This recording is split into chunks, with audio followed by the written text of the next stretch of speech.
In this video, we're going to show you to install wheel hubs on your Ford Taurus located behind your front wheels. Using a 19mm socket, we're going to go loosen and remove our lug nuts.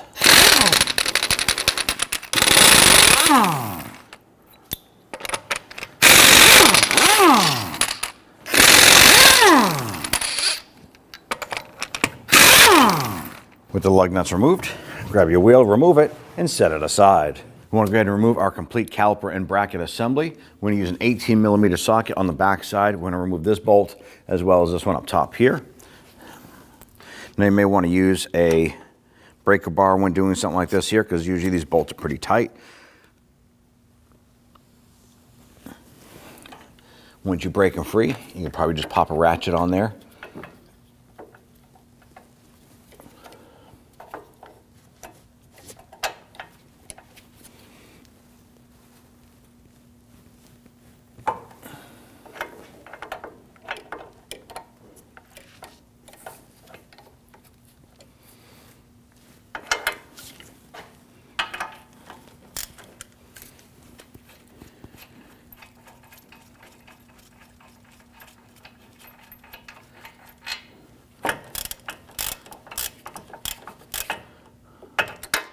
Now before we remove this complete assembly, you want to make sure that you have something to go ahead and support and hang the brake caliper and bracket assembly. Now we're going to use this hanging tool right here, and we're going to hook the back side of our assembly and hang it off of our strut spring.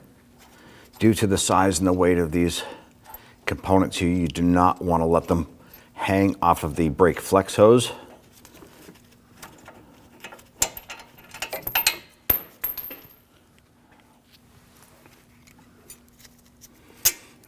Slide that off.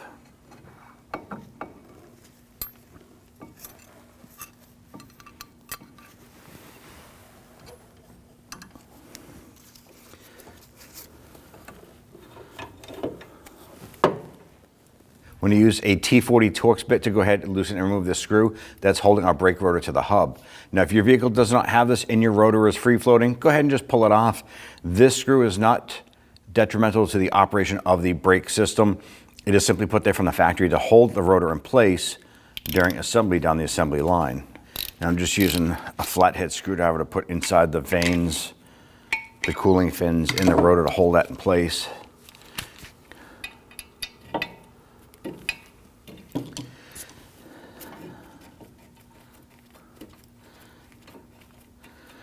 Now, for some odd reason that your Torx bit strips this out and you can't get it out, simply take a drill bit that is a little bit larger than the T40 Torx bit, drill out the center. That's going to allow you to go ahead and remove the rotor. And if you did happen to drill it out, at this point here, you can go ahead and use some pliers or whatever to go ahead and remove the rest of the stud that's sticking out here.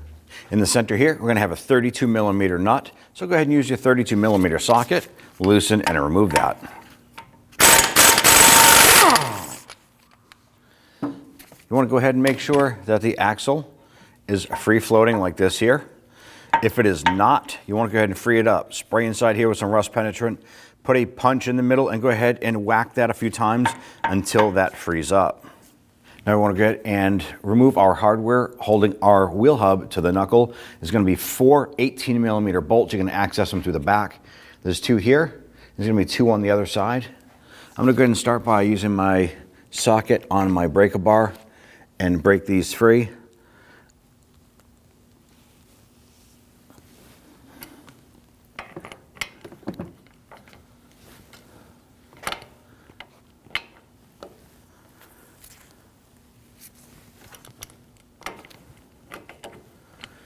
With those 2 broken free, I'm now going to put the socket on my ratchet.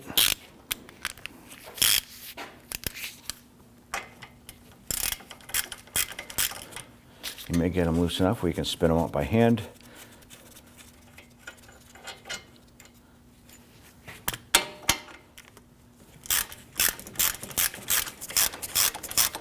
Now if you notice, we have the wheel or the assembly turned outward. with this bolt out. I'm going to go to the other side of the vehicle. You can either get in the vehicle and turn the wheel, or you can just grab the other tire and go ahead and rotate this. And once this rotates, it's going to give us access to the 2 bolts on the other side of the knuckle. Let's go ahead and get to them. I'm going to do the same here. Go ahead and get that socket on there.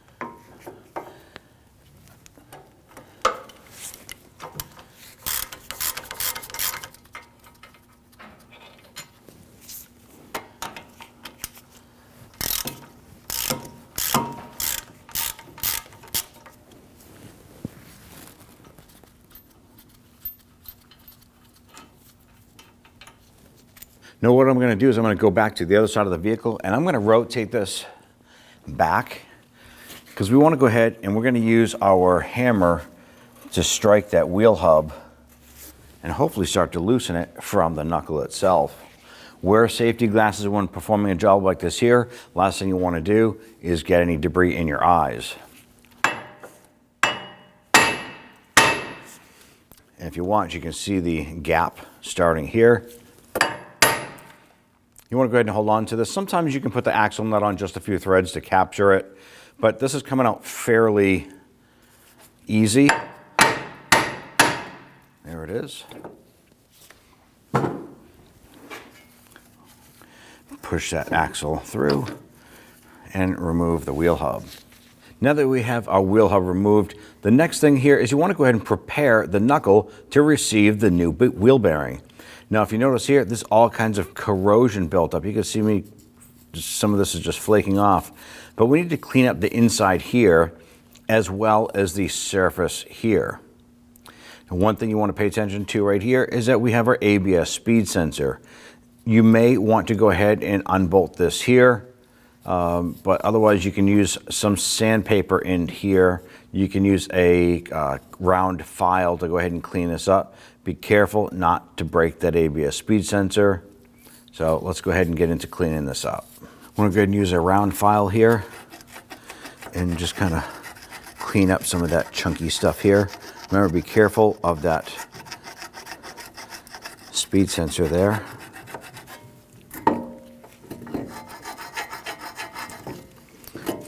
Now, we're not looking to remove any aluminum here. You just want to clean up some of that scaly garbage that's stuck on there.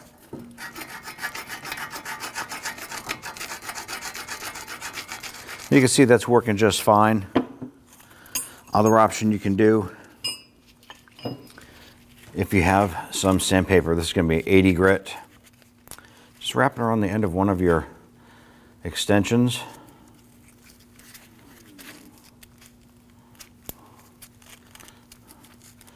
I'm going to create a little sanding disc here. You can also just put it on your finger and kind of work on it there. I'm going to take that.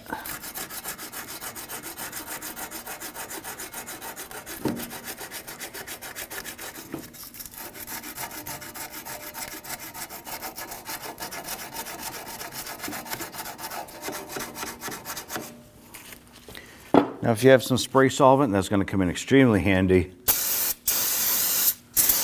Give that a spray down, wipe it, and you're just going to continue this process until you have a nice clean surface on the inside. Once you're satisfied with the inside, don't forget you have the outside here. Now, in most cases, you can use a flat file.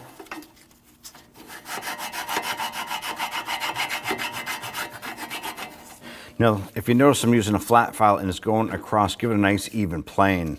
If you just take sandpaper and you start doing here and doing here and doing that, then you can create high and low spots in the aluminum.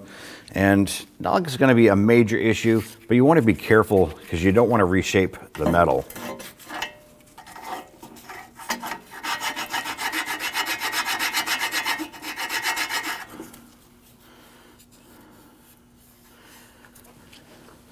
That all feels nice and smooth and flush. Now I'm going to go ahead and spray some anti-seize compound around here.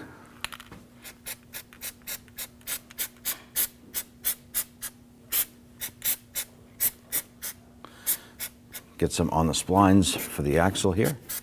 Now if you are using the spray anti-seize and you got some on that sensor, go ahead and wipe it off.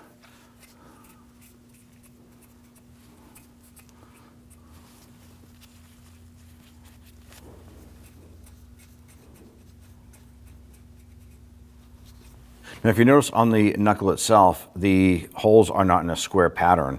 The two upper ones are closer together and the two bottom ones are wider apart. So make sure when you grab your wheel hub, you match that up.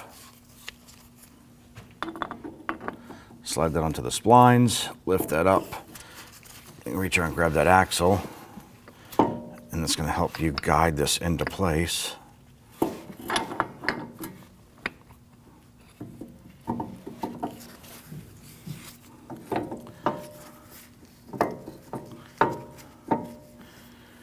Now that we have that generally set, we can go ahead and start putting our bolts on the back side, and we're going to start all 4 of those.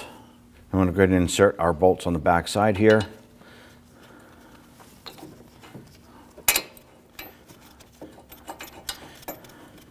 You might have to wiggle that hub around just a little bit to get these to line up.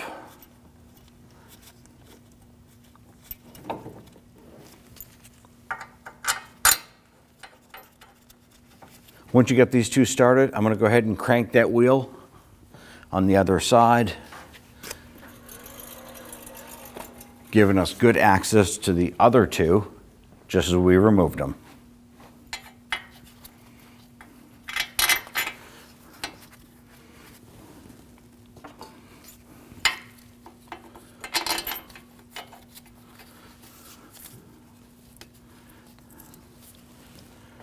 Now installing these here, I just switched over to my ratchet with the 3/8 short extension and an 18 mil socket, and I'm just going to run those bolts in.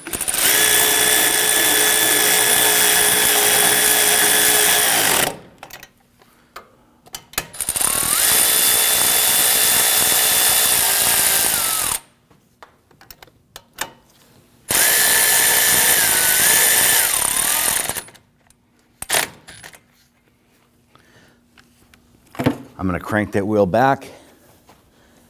I'll snug those down, and then we can go ahead and torque them into position.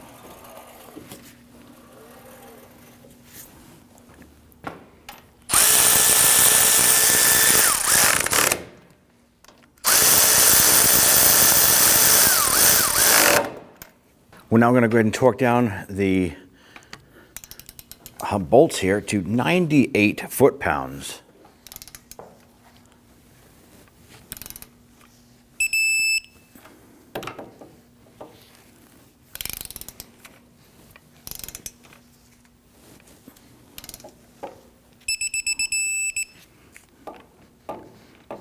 Let's rotate that wheel. Just repeat that process for the 2 back bolts.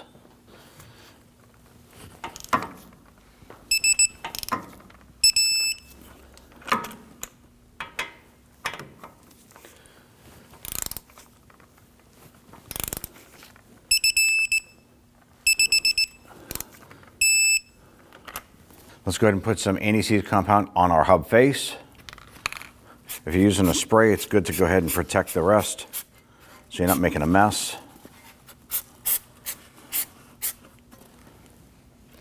Once you have that sprayed, go ahead and grab that brake rotor.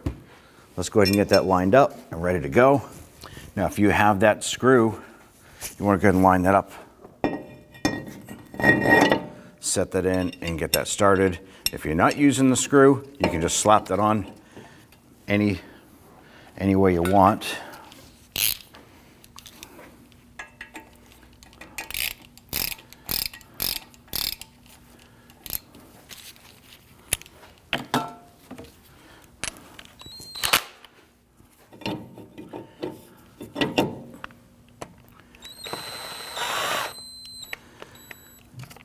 When you're tightening this here, make sure it's just gently snugged. You do not want to make that super tight. You notice I just gently bottomed that out with my impact driver, and now I'm coming back with my ratchet.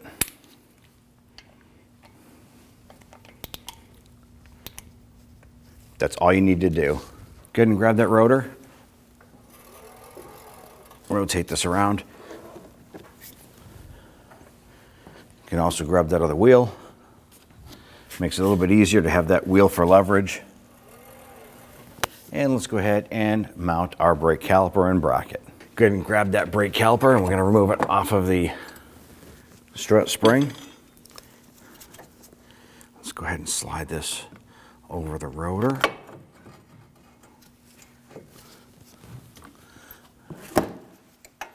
See if I can get that upper bolt started here.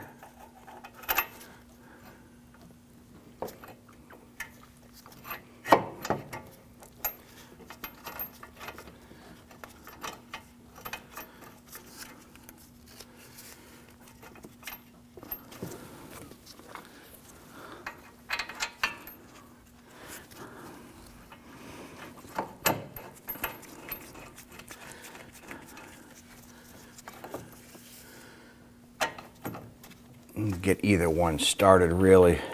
Once you get one lined up, you just got to rock it back and forth to get the bolt lined up on the other one. All right, let's go ahead and torque down these bolts to 122 foot-pounds.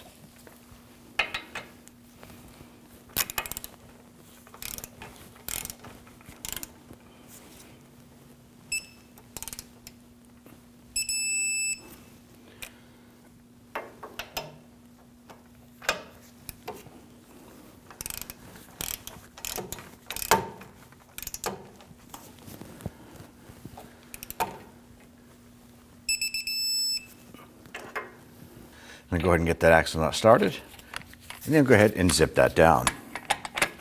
I'm going to install 2 lug nuts side by side.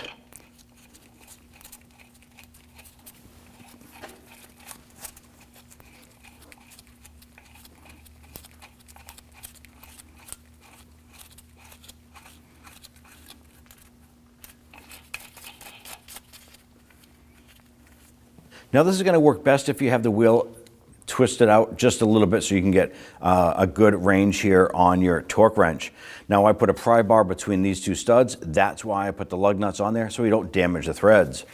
I want to get and torque down our axle nut to 258 foot-pounds. 258. Here it is. Go ahead and remove that pry bar. And then go ahead and remove the lug nuts.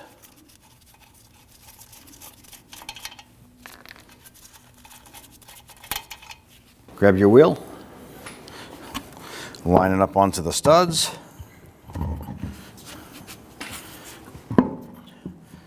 Let's go ahead and get our lug nuts started. Once we get all these started, we'll go ahead and snug them down.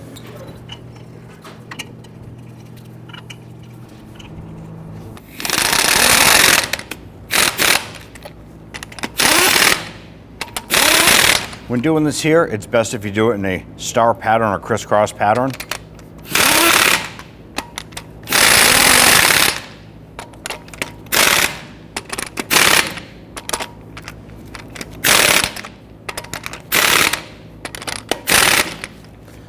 Now we can go ahead and torque our wheel. Let's go ahead and torque down our lug nuts to 100 foot-pounds. Preferably, you want to go ahead and do this in a crisscross pattern.